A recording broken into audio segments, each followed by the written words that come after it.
Hey everybody, welcome back to the channel. Please like and subscribe if you haven't done so already. Today we are going to be doing vintage air on the Pontiac. So we've got the full kit with the evaporator, everything inside here. There's quite a bit to this, it looks like. So this is probably going to take me several nights to install. New glove box, some odds and ends there.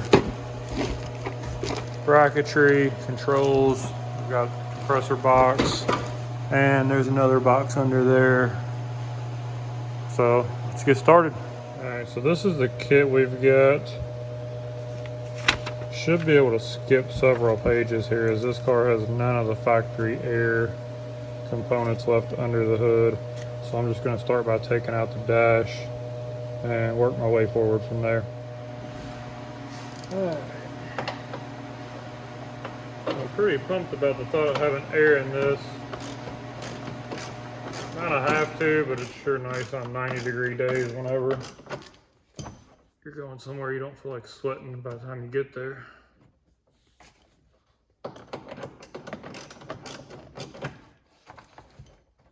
Plus I have no heat currently. That's gone too.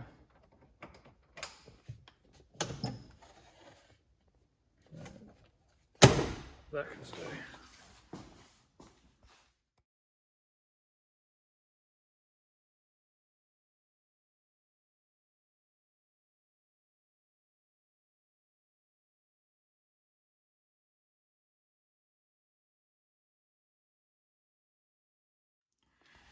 All right, so I think I finally got this center console about ready to come out.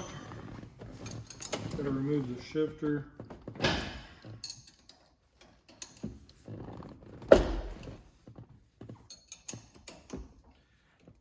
And I should be able to get the dash to come out fairly easy.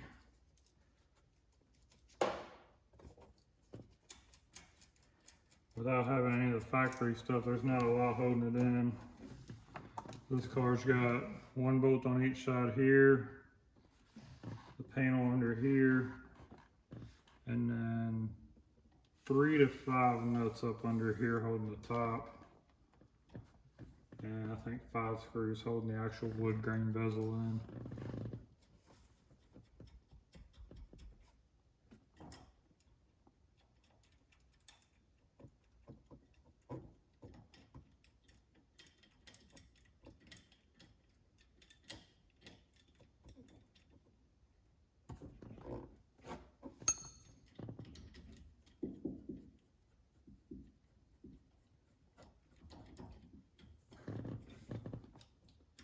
These bolts are forever long.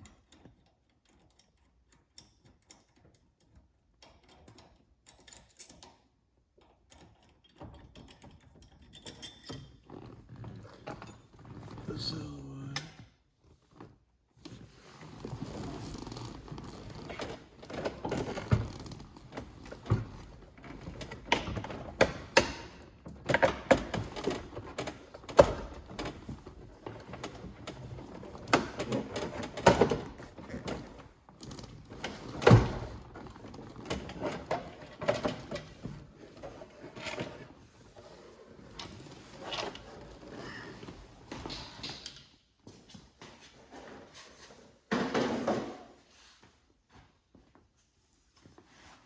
all right, next.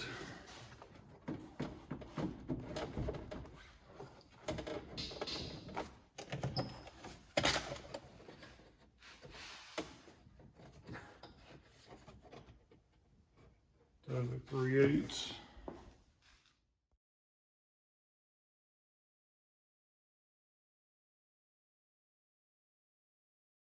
All right, let me bring you in here so you can see what we're dealing with. See how long the light stays on. So there was a bolt there that was a 1/2 inch. There's a 1/2 inch over down that corner. There's some small ones up across the top there. And then this is where the others were, just through here as far as the 3/8. So dash is officially out. We have no more vacuum connections or anything to worry about. I'll finish ripping out the only ductwork left, which is a defrost. And then we'll probably start moving on to the outside. I don't know, I'll have to read the instructions from here. We'll see. So that's what 30 years of dust looks like. Actually, probably more like, what, 50 at this point? Yeah, right at it. These little things are a pain to get off. They sit right there on each side to hold the duct in. So I was able to get both ductwork pieces in here. It's got new vents here. Those just bolted in, pretty simple. This piece all came as one assembly, minus these hoses. Those get fished through from there.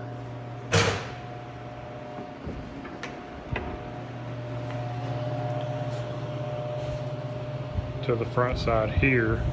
And then I've got to get a crimper to finish the AC compressor bracket install and put the fittings on the ends. So what I'm working on right now is getting this box mounted up here on the firewall, and then I can put the dash back in and be done with the inside part of this install. Alright, welcome back guys. Been a few days. I'm dealing with some sinus congestion, cold, whatever you want to call it. It's been a few days since I've been able to get on the car. Did get on it when I had some power outages, so let me show you where we're at. Alright, so we were able to get the evaporator in.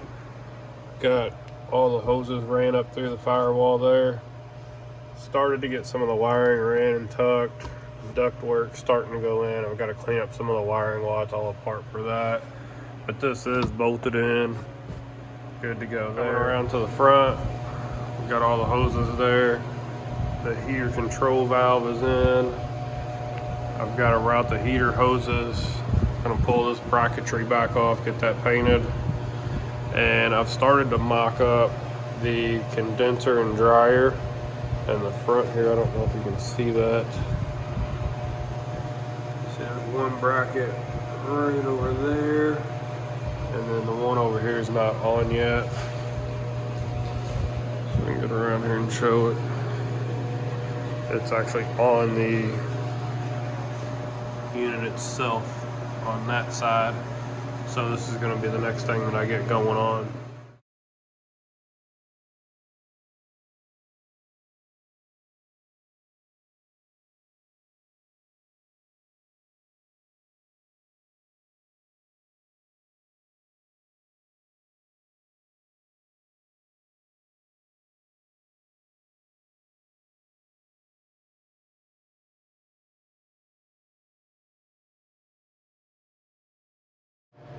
Alright, so they'll give you this oil to put on all the O-rings that go inside the hoses. A little bit of a shot of this. So don't forget to add that to it before you put it inside your line, because these do not. The ones inside already have them installed, the ones outside do not.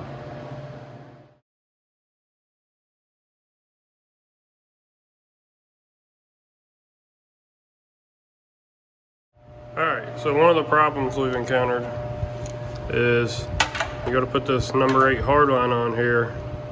You can see it hits the core support. I can really pull this back, but it puts it in a bind. The hose is still going to be up against the core support.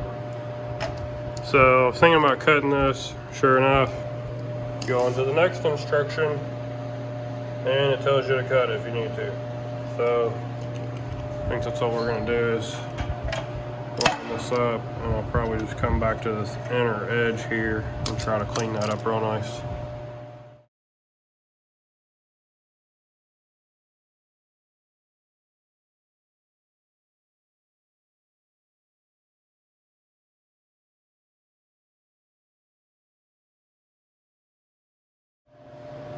Alright, so I got this area trimmed back pretty good where I think this will clear.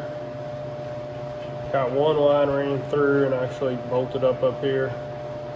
Probably leave this one capped because this goes to the dryer, and until you don't uncap that until the system's ready to be vacuumed down and charged. Let's see if this goes on now.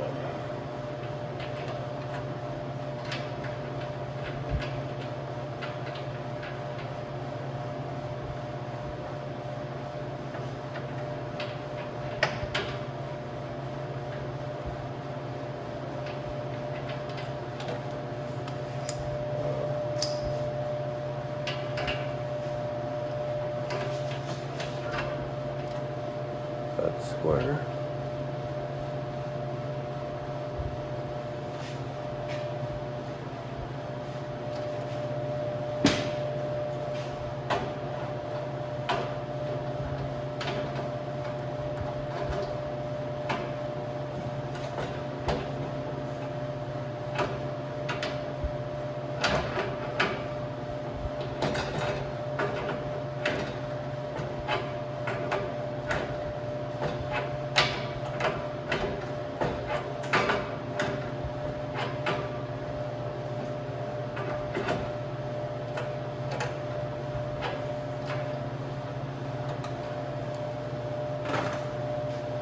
And they give you these to tie these up here just to make them stationary.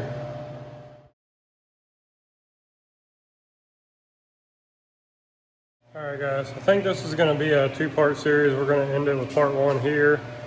Come back for part two. Part two will be finishing the install and then taking this to the shop to get everything vacuumed and charged. This has been a 2 or 3 week process already, so I want to get something up. And then we'll start over and kind of go for a second part. Stay tuned. Thanks.